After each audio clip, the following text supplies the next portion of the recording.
ኣብዚ ሕጂ እዋን ክቡራትን ተፈተውትን ዝኾና ስልኪ ሓንቲ ኣይፎን እያ።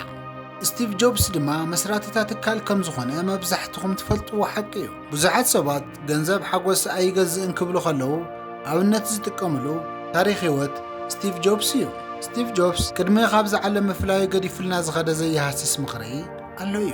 ስቲቭ ጆብስ ሓሚሙ ኣብ ዓራት ምስ ደቀሰ እተን ኣብ ምድሪ ዝጸንሐለን 56 ዓመታት ከመይ ከም ዝነበራን ሓደ ሰብ ብህይወት ክነብር ከሎን ንህይወቱ ክመርሓ ከም ዘለዎ ተዛሪቡ ነይሩ። ከም ዝፍለጥ ድማ ኣብ ዓራት ደቂሱ ሞት ዝጽበ ሰብ ከም ዘይሕሱ እዩ ዝግለጽ። ስቲቭ ጆብስ ኣብ ናይ መወዳእታ ሰዓቱ ንስድሩን ፈተውትን ዘለዎ ፍቕሪ ናገለጸ እምበር ዘለዎ ሃፍቲ ናቆፀረ ኣይኮነን ሓሊፍዎ። ብህይወት ከሎ ኣብ ዓለምና ካብ ዝነብሩ ሃፍተማት ሰባት ሓደ እዩ ነይሩ። ጠቕላላ ሃፍቲ ናይ ስቲቭ ጆብስ 10.6 ቢልዮን ዶላር እዩ ነይሩ። ስቲቭ ጆብስ ብፓንክራቲክ ካንሰር ክሳቐ ድሕሪ ምጽንሑ ኣብ 56 ዓመቱ ካብዚ ዓለም ብሞት ተፈልዩ እዩ። እቲ ናይ መወዳእታ ዘረቡኡን ምኽሩን ድማ ከምዚ ይብል ነይሩ። ኣብ ንግዲ ዓለም ዕውት ዝበሃል ሰብ የለን። ሰባት ናተይ ህይወት ከም መግለፂ ዓወት እዮም ዝጥቀሙሉ ነይሮም። ኮይኑ ግን ካብ ስርሐ ወፃኢ ኣብ ካሊእ ክፋል ህይወተይ ንእሽተይ ዕግበት እዩ ነይሩኒ። እቲ ኣለኒ ዝብሎ ነገር ድማ ቁሳዊ ሃፍተይ ጥራሕ እዩ ነይሩ። ኮይኑ ግን ሕጂ ኣብ ኣፍ ሞት ኮይነ ንድሕሪት ምልስ ኢለ ክጥምት ከለኹ ህይወት ትርጉም ከም ዘይብሉ ተረዲአ እየ። መኪና ክትዝውሩ ተደሊኹም ሰብ ክዝውረልኩም ክትገብሩ ትኽእሉ ኢኹም። ካሊእ ስራሕ ክትሰርሑ ተዘይደሊኹም እውን ካሊእ ሰብ ክሰርሐልኩም ክትገብሩ ትኽእሉ ኢኹም። ኮይኑ ግን እንተሓሚምኩም ግን ዝሓመልኩም ሰብ ክትቆፅሩ ኣይትኽእሉን። ኣብዚ ዓለም ዝጠፍእ ቁሳዊ ነገር ዳግማይ ክርከብ ይኽእል እዩ። ኮይኑ ግን ሓደ ግዜ ተጠፊኣ ዘይትርከብ ነገር ግን ኣላ፣ ንሳ ድማ ህይወት እያ። ሓደ ሰብ መጥባሕቲ ክገብር ናብ ሆስፒታል ምስ ኣተወ ሓደ ሰብ ከም ዘይፈልጥን ሓንቲ መጽሓፍ ከም ዘየንበበን ክዝክር ይኽእል እዩ። እታ መጽሓፍ ድማ ጥዕና ዘለዋ ህይወት እያ ትብል። ኣብዚ ሕጂ እዋን ኣብ ዝኾነ ክሊ ዕድመ ሃሉ ኣብ ዝኾነ ብርኪ ህይወት ሃሉ ድሕሪ ተወሰነ ግዜ ህይወት መጋረጃ ክትድርበልኩም እያ። ኣብቲ እዋን ድማ ግዜኹም ክኣክል እዩ። ንስድራ ቤትኩምን መጻምድትኹምን ኣዕርኽትኹምን ዘለኩም ፍቕሪ ክባር ግበርዎ። ምክንያቱ ዘለኩም ሓቀኛ ሃፍቲ ንሳቶም ጥራሕ እዮም። ኣብ ህይወት እናለበምዳን ወይ እናበሰልናን ክንከይድ ከለና ሓደ ነገር እናስተብህልና ኢና ንኸይድ። ናይ $300 ሰዓትን ናይ $30 ሰዓትን ሓደ ዓይነት ጥቕሚ ከም ዘለዎን ፈጺምኩም ከይትርስዑ። ኣብ ጅባና ንሕዞ ዋሌት ናይ $20 ኮነ ናይ $200 ፍልል የብሉን። ምክንያቱ እቲ ኣገዳሲ ነገር እንደልዮ ኣገልግሎት መሃብ እዩ። ሌክጀር ህይወት ተመኒና ናይ $300 መኪና ገዚና ወይ ድማ ናይ $30,000 መኪና ገዚና እቲ መንገዲ ንጓዓዘሉ ርሕቐት ኣይቕየርን እዩ። ምሸት ውፅኢልና ናይ $30 ወይ ድማ ናይ 3,000 ዋይን ሰቲና ኣብ ህይወትና ፍልል የብሉን። በቲ ናይ $30 መስተ ትስኽሩ ኢኹም፣ በቲ ናይ 3,000 እውን ከምኡ። ስኽራን ድማ ተመሳሳሊ እዩ። እቲ ትነብሩሉ ገዛ 3,000 ካሬ ኮነ 300 ካሬ ኮነ ኣብ ህይወትኩም ፍልይ ዝበለ ለውጢ የብሉን።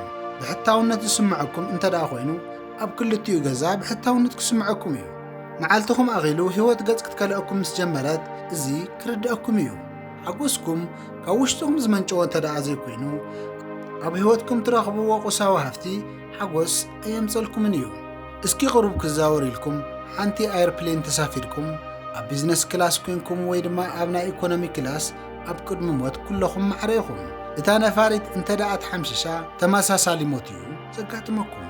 እዚ ነገር ድማ ከማይ ኣብ መወዳእታ ሰዓት ዘይኮንኩምስ ብኣግኡ ከም ትርድእዎ ተስፋ ናገበርኩ እቲ ሓቂ ክነግረኩም።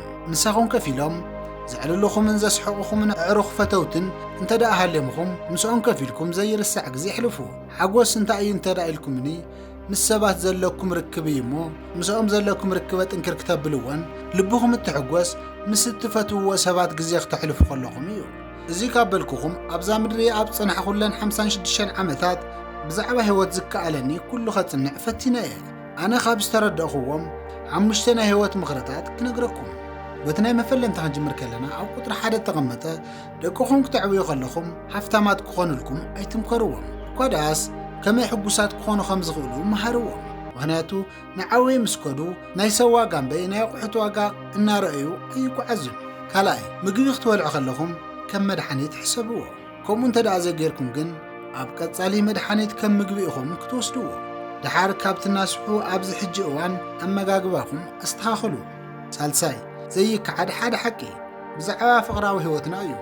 ንዓኹም ካብ ልብኹም ዝፈትወኩም ሰብ ንኽርሕቐኩም ብዙሕ ምኽንያታት ተቐረበ እኳ ንዓኹም ገዲፉ ኣይኸይድን እዩ።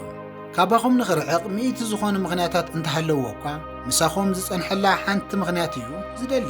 ኣብ 56 ዓመታት ካብ ዝተረዳእኽዎም ሓደ ሰብ ምዃንን ወዲ ሰብ ምዃንን ኣዝዮም ዝተፈላለዩ ነገራት ምዃኖም እዩ። ስለዚ ወዲ ሰብ ንምዃን ዘይኮነስ ሰብ ንምዃን ጸዓሩ። ካብ ትውለዱ ክሳዕ ትሞቱ ሰዓት ብሰባት ክትፍተዉ ትኽእሉ ኢኹም። እዚ ትቋጻጸርዎ ድማ ባዕልኹም ኢኹም። ተግባራትኩም ክትፈትውዎ ወይ ክትጸልእዎ ትኽእሉ ኢኹም። ኮይኑ ግን ከንድታ ዝተወለድኩምላ መዓልትን ወይ ድማ ከንድታ ትሞቱላ መዓልትን ክትፍተዎ ይትኽእሉን። ብቕልጡፍ ክትጓዓዙ ተደሊኹም በይንኹም ተጓዓዙ። ነዊሕ ርሕቐት ክትጓዓዙ ተደሊኹም ከዓ ምስ ካልኦት ሰባት ተጓዓዙ። ኣብ መወዳእታ ኣብ መዋእለይ ዝተላለኽዎም 5 ደኳትር ኣለዉ። እዚኣቶም ነንሕድሕዶም ክነግረኩም። እቲ ቀዳማይ ብርሃን ፀሓይ እዩ።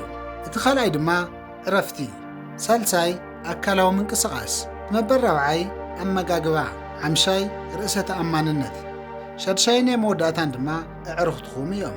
ብህይወት ክሳዕ ዘለኹም እዞም 6 ነገራት እናማጣጠምኩም ተጓዓዙ።